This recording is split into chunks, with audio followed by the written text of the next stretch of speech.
Hello everyone, welcome back to another video. In this video I'll be doing a review of the iPad Pro and Apple Pencil.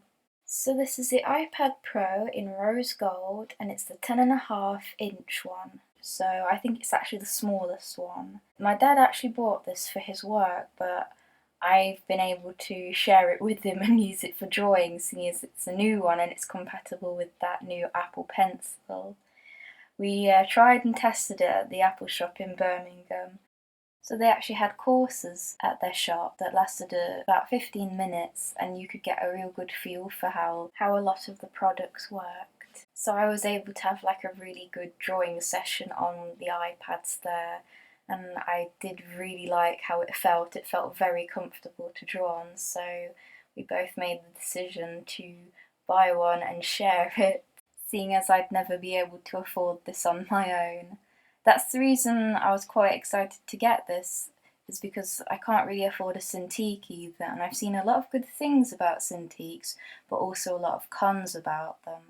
So there's only one thing that I really dislike about the iPad Pro, and it's the way you charge the Apple Pencil. I feel like it's a really bad design, because you charge it by plugging it into the actual iPad, whereas if this was knocked or if you just nudged it, I feel like it would just snap off the little charging dock thing, and it just feels very precarious.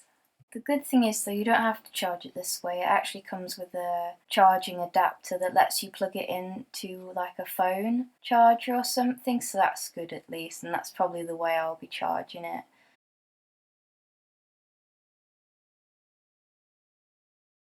So the drawing program that I used for today's Speedpaint is actually called Concepts, and it's actually the free demo version. And for a free app, it's really good. Obviously it has limits because it is the free version, so you're limited to only like 5 layers, but I can work with that quite easily. I don't think there's any colour picker tool, which is really interesting, but it does have like a massive colour wheel of different colours, and I love picking from them. Sometimes I feel like a limit on what you can do in a program is sometimes helps with drawing. So there's an example of the colour wheel. It's very colourful and I really like how you can spin it around like that. I really like that too. As you saw as well, I was like zooming in and out on the drawing, which is a drawing of Katsuki Bakugo from Boku no Hero Academia, because I'm quite obsessed with that series at the minute. It seems to have something of an infinite canvas feature, although it doesn't go too far. It does allow you to draw really big.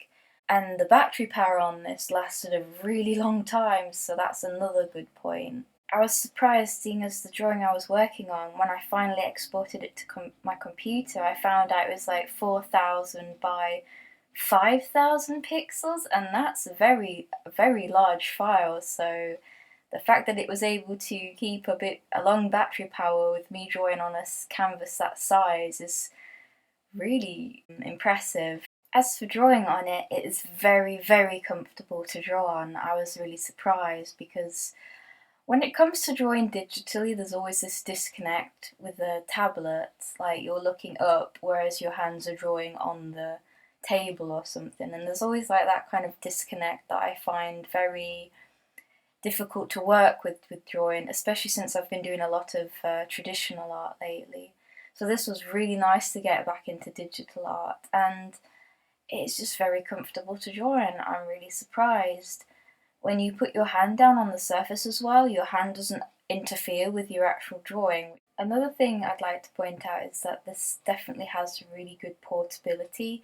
I was quite comfortable taking this out and about, and I already have actually. I took it to Ferry Meadows, which is like a park type thing, and this is where I was drawing that first Bakugo that you saw. Especially since this is a smaller size as well, I feel like it's quite easy to put in a bag and take with you and have it out on like a train or a bus or something. Maybe not a bus, buses are very more shaky. But yes, weight-wise, I don't think it's too heavy. I would assume that the bigger sizes are definitely heavier, but this doesn't seem too heavy. It definitely has some weight to it, but I think it would be easy to take around in your bag or rucksack or anything. Although I would definitely recommend getting like a case for it, or you know, like those iPad wallet type things, because you wouldn't want the screen to get scratched or lose the pen, so you'd probably want something for the pen too. As for other drawing applications, there are quite a few free ones. Even the default notes you can still draw in. But the one I would have really liked to have tested is Procreate, and I actually got to test that on the day that we bought it. So maybe I could test that program in another video, as I'd really like to keep drawing on the iPad. And I don't know whether you'd like to see more Speedpaints on it, because it is very comfortable to draw on and it does feel quite natural too. The Apple Pen has quite some weight to it too, but nothing too heavy, and it's quite comfortable to hold in my hand as well. It's a very easy to grip pen. And this might sound weird to say, but I feel it connects to the screen easily. Whereas sometimes when you're drawing on a tablet, as I said before, you get that disconnect, whereas this seems to actually connect. I know that's kind of a weird thing, but it just seems to flow nicely when you draw. And from my experience drawing on this drawing, there doesn't seem to be any delay where you draw and the line appears, whereas I've heard on some Cintiqs there seems to be quite a big delay. But again, this wasn't the most layer heavy drawing, and it wasn't the most render heavy, so we'll have to see in future, which is I guess a good excuse to make more videos on it if you'd like to see that. So I think that's everything I have to say on the iPad Pro itself. Overall I find it very comfortable to draw on, very easy to draw on, and very portable, so it's very easy to take around, which I'm quite excited about drawing on the go with it. So the only downside I would say would be that weird design for the charging the pen, but you know, there's a way around it, so it's not really a massive design flaw. I'm just not very comfortable with it because it seems like it'd be too easy to knock it out or break the pen that way. And I guess another downside would be the price. Our iPad was about £700 because we got more memory, gigabytes that is, because my dad knew I would be drawing on it and the drawings would be big sizes, so we decided to get a larger memory space. But the default one is £609.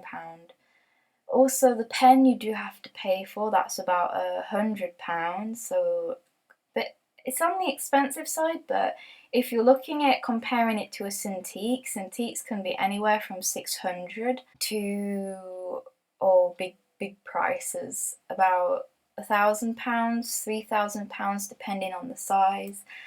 And I've never owned a Cintiq, but I've read carefully, because I've done some research before I did this video, that people said they do have trouble, you know, installing the Cintiq, and again, you've kind of lose that freedom of moving it around. I see a lot of people have to have it on those ergotron arms, so they're quite heavy as well. But as I've never owned a Cintiq, I'm not going to put them down because they still look like a really cool way of doing digital art.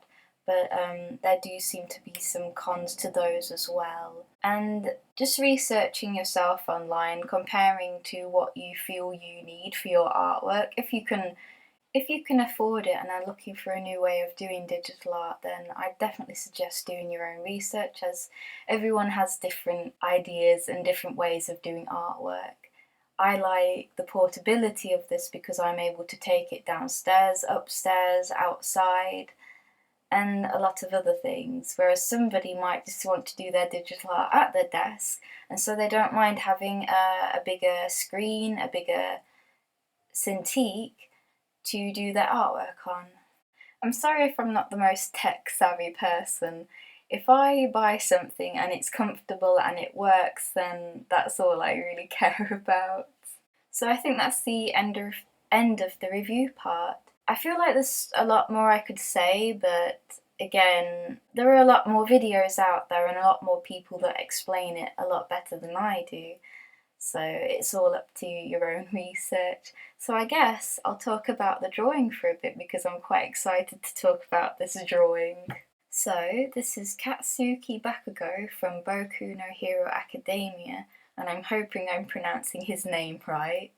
And at the time that I'm recording this, the latest episode had a new ending theme, and the theme was Fantasy AU, and I was so excited because I love fantasy settings and everything, and to see the superhero kids set in a fantasy realm was really, really entertaining. And of course we have Barbarian Bakugo, and he is a furious rage child, and I really, really like him. He's not my favourite character, but he's definitely on the list. And I just loved the outfit design for him. It has a really nice red theme going throughout his outfit, but also those blue beads and necklaces seem to really make the red pop, and it just looks really, really good. So I was very excited to draw this, which is funny because I was actually struggling to find something to draw for this video as I didn't know what to do. So when the newest episode came out and I saw the new ending, I was just like, well, I have to draw Barbarian Bakugo. I am definitely in love with this series at the minute, and I would definitely put it on my favourites list.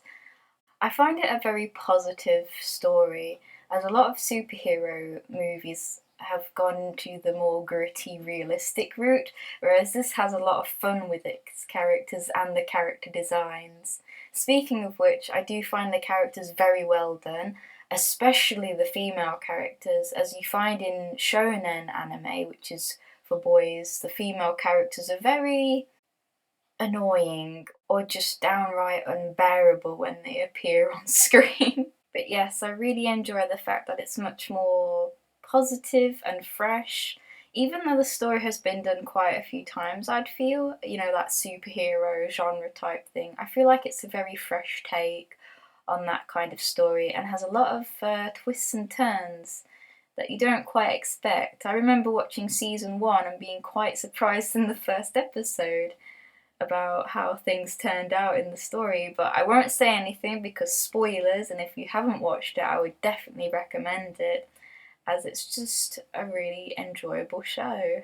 But yes, one of the things I feel gives the show a different take is the protagonist, who's very unusual for a shonen anime, I have to say that. Usually shonen protagonists are very hot-headed boys who are very manly and just get themselves into loads of trouble. Izuki, the main protagonist in this series, does get himself into trouble, but it's more or less trouble finds him. He doesn't really go looking for it. Although I guess that kind of changes later on, but I'm not going to say anything because spoilers, and I don't want to spoil it for anyone that hasn't caught up with it yet, because I've kind of caught up with the manga. I didn't mean to, because now I have to wait for new chapters. But yes, the thing I was trying to say is Izuku is a very entertaining protagonist and very different from what I'm used to. And it's very entertaining to watch his struggle as he tries to figure things out and tries to win battles and all this kind of stuff, both metaphorically and physically. So he's definitely on the favourites list too. So I've definitely talked about Boku no Hero Academia too long. I might talk about it more in another video, as I'd really like to draw more of the characters. So I'll go back to the drawing for a little bit. I have to say I'm really happy with how the shading came out on the arms. I was really trying to push my colour theory and everything. So purple to shade the red, pink to add highlights to the blue necklace. And overall I was just trying to give it a really colourful feel without obviously using too many colours. I still tried to limit myself, because sometimes you can go overboard with too many colours. And I always worry that I do that sometimes, but obviously I try to limit myself, and the end result is always better than if I'd chosen to use every colour available to me. So I decided to add like a quick abstracty background to the drawing, because I didn't just want a character floating on white space. So I just decided to go for my default of leaves and stuff, because I just like drawing that type of leaf and foliage. It doesn't really suit the character, as in the ending he was actually riding a dragon, and I actually wanted to draw that because that's hilarious. Just got to be so extra about everything. But yeah, I just went for the leaves, and I went for pink colours because I thought that looked quite nice and not contrasted against the red, but kind of like was in theme with it. Obviously it's not bright pink, it's more of a more subtle, subdued purple pink, and I think that worked quite well. And with that, I think this drawing is finished, and I'm very, very pleased with how it came out. It was very comfortable drawing on the iPad. So I hope you enjoyed this video, and I hope you liked the review part of it, as I'm kind of new to doing reviews, so I hope it wasn't too awkward or I didn't ramble too much. So thank you for watching the video, and I will see you all next time. Bye bye!